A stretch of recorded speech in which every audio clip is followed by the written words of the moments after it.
নমস্কাৰ গাইজ, আমাৰ নতুন এটা ভিডিঅ'লৈ আপোনালোক সকলোকে স্বাগতম জনাইছোঁ। আজি আমি যাম এখন ধুনীয়া গাঁৱলৈ ৰাতিপুৱা। এই ৰাতিপুৱা সময়খিনিত আমি এখন ধুনীয়া গাঁৱলৈ গৈ আছোঁ। ভিডিঅ'টো ধুনীয়া পৰিৱেশ এটা দেখাম আজি। ভিডিঅ'টো চাই থাকিব আৰু গাইজ, আমি ফাইনেলি গাঁওখনত যোৱা ৰাস্তাটোত আমি আহি উপস্থিত হ'লোঁ। এতিয়া আমি এই ৰাস্তাটোৰে যাই থাকিম আৰু এই ৰাস্তাটোৰে যাই থাকিম। এই ৰাস্তাটোৰে যাই থাকিলে আমি গাঁওখন পাম। ধুনীয়া গাঁও, বহুত ধুনীয়া পৰিৱেশ। আপোনালোকে চাই থাকিব আৰু গাইজ চাওক কি ধুনীয়া পৰিৱেশ ৰাতিপুৱা।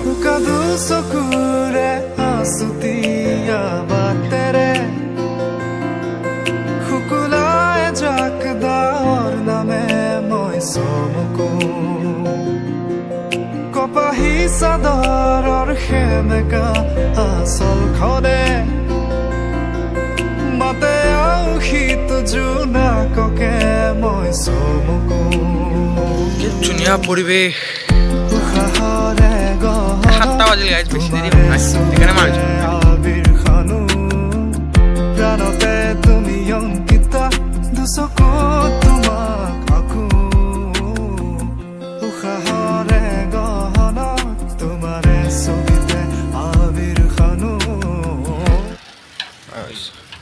গাইজ ইয়াতে অমিত শ্বাহ আহিছিল, তাৰ কিবা চুলি তুলি পৰি আছে নে বিচাৰি আৰু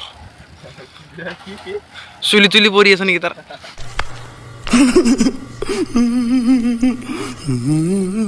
অমিত শ্বাহ আহিছিল, বেলেগ ভাষণ দিছে গাইজ। মজা আৰু মজা লাগছে।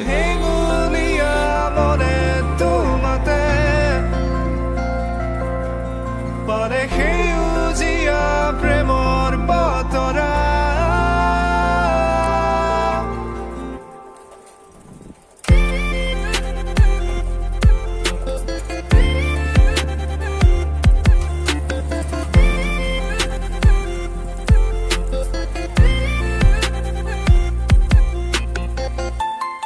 ইয়াতে এটা মন্দিৰ আছে গাইজ, দৌল মন্দিৰ।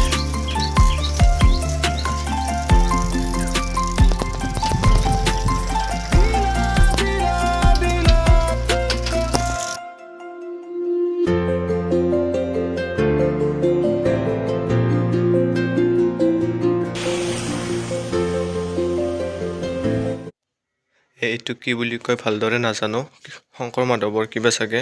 ইয়াত প্ৰতি বছৰে ইয়াত কীৰ্তন হয়, কীৰ্তন প্ৰতি বছৰে ইয়াত পালন কৰে। গাইজ চাওক, চব সেউজীয়া সেউজীয়া, কি মজা। দূৰণিৰে আকাশৰে জিলিকা তৰা কাষৰতে আহি ৰলে এডাল হালধীয়া আহিবি গাইজ। গাইজ মজা মজা, ধুনীয়া পৰিৱেশ। মজা চাওক,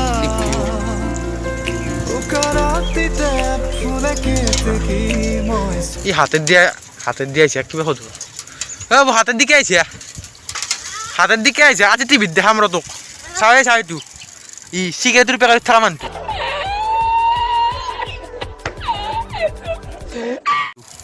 পাঠান গাইছ, মজা মজা। ইয়াতে ক'বাৰ কিবা লিখি দিছে গাইছ, প্ৰধানমন্ত্ৰী আমাৰ মোদী দা।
ভিডিঅ'টো চাই ভাল পালে লাইক কমেণ্ট শ্বেয়াৰ ছাবস্ক্ৰাইব কৰি দিব নেক্সট ব্লগত লগ পাই আছোঁ তেতিয়ালৈ বাই বাই ধন্যবাদ জয় অসম জয় অসম